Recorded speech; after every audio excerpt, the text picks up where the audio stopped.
Okay, we're drawing some diagrams here for a situation where we have a mass on a spring.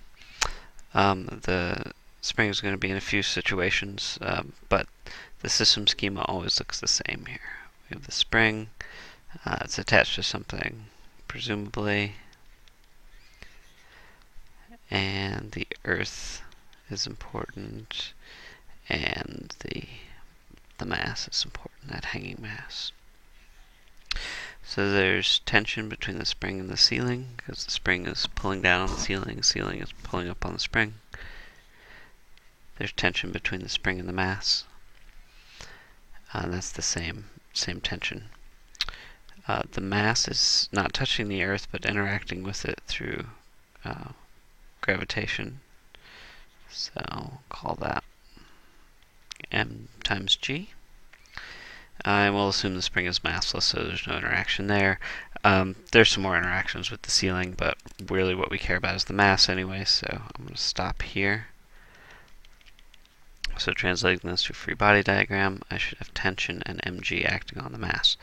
So in the first situation, the mass is hanging at rest. Since that's CVPM, that tells me the forces should be balanced. In situation B, the mass is moving upward at constant speed, so maybe somebody's holding the spring now instead of it being attached to the ceiling and pulling it upward, but doing it so that the mass moves at constant speed.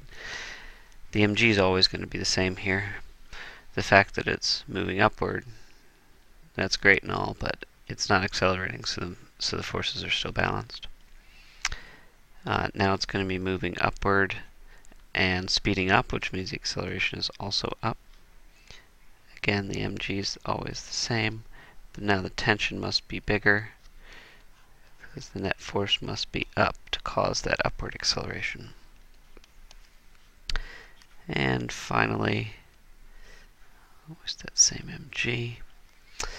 Now it's going upward but slowing down, which means the acceleration is opposite to velocity, so it's down, which means that tension is shorter than the mg, so the net force is down, which is why it accelerates downward. So it's still moving upward but accelerating downward, which is why it slows down.